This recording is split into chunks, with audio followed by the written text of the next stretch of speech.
আজকে হচ্ছে টার্গেট হচ্ছে 10,000 টাকা ইনকাম করার, কোনো কথা নাই। হ্যালো এভরিওয়ান, আজকে হচ্ছে ঈদের মেবি পঞ্চম দিন। আর আপনার তারিখ হচ্ছে আজকে 25 তারিখ, 25শে মার্চ 2026। তো প্রতিদিনের মতো আমার পার্ট টাইম রাইড শেয়ারের কাজে বের হয়ে পড়ছি। সো আজকে আসি হচ্ছে এখন ইসিবি চত্বর। আমি প্রতিদিন ইসিবি চত্বরেই থাকি। আজকে হচ্ছে টার্গেট হচ্ছে 10,000 টাকা ইনকাম করার, কোনো কথা নাই। আজকে 2 ঘন্টা রাইড শেয়ার করি আর 3 ঘন্টা রাইড শেয়ার করি, 10,000 টাকা ইনকাম করবো ইনশাল্লাহ।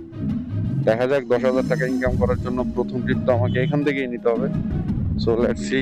আগে দেখি সিবি চত্বর দাঁড়াই, এখান থেকে টিপ টুপ পাই কিনা, ওটা হচ্ছে বড় ব্যাপার স্যাপার।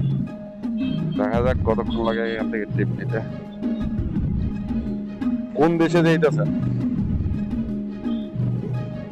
এই তো সব বিশার কাজ না। কোন দেশে যান? হ্যাঁ, কত খরচ পড়তেছে কত? ও আচ্ছা, স্টুডেন্ট ভিসা। ভাই হেলমেটটা দিন, হেলমেটটা। ভাইরে, আজকে সকালে যখন বের হয়েছিলাম তখন বলছিলাম যে আজকে 10,000 টাকার চ্যালেঞ্জ। 10,000 টাকার চ্যালেঞ্জ তো দূরের কথা ভাই, 2 ঘন্টা পয়সা থেকে ইসিবি চত্বর থেকে একটা ট্রিপ নিয়ে এসে গুলশান 2 150 টাকা।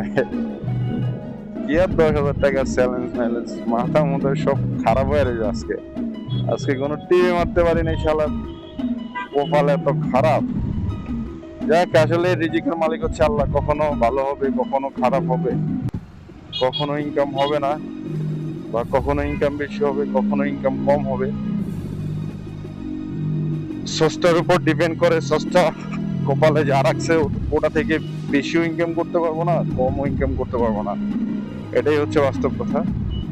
সো অলওয়েজ আল্লাহর উপর ভরসা রাখতে হবে, আর আপনাকে চেষ্টা করতে হবে। তো চেষ্টা থামাই দিলেও চলবে না, আবার হচ্ছে আপনার হতাশ হয়ে গেলেও চলবে না।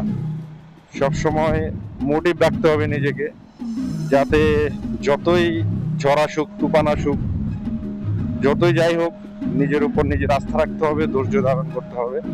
এটাই হচ্ছে সবচেয়ে বড় কথা। তাহলে তো আপনি বাঁচতে পারবেন, না হলে তো আপনি বাঁচতে পারবেন না। হতাশ হয়ে গেলেই তো শেষ। 2 ঘন্টা বসে থেকে সকালে 7:44-এ ইসিবি চত্বর আসছি। আর এই যে একটা ট্রিপ নিয়ে এলাম, ট্রিপ নিয়ে গুলশান 2-এ নামাই দিলাম। এখন ঘড়ি কাটা বাজে হচ্ছে 9:42, প্রায় আপনার 2টা ঘন্টা সময়। অথচ 2 ঘন্টার মধ্যে অনেক সময় দেখা যায় যে আপনার 500-700 টাকাও ইনকাম করে ফেলে। বাট আজকে 2 ঘন্টা পয়সা থেকে একটা ট্রিপ দিলাম। আর তো ট্রিপ দেওয়ার এখন সময়ই নাই, আর সময় থাকলেও ট্রিপ দেব না এখন আর। আজকে অলরেডি অফিসের কাছাকাছি যেহেতু চলে আসছি, এই জন্য আর কোথাও যাইতেও পারবো না, যাবো না। এই জন্য এখন চলে যাবো অফিসে।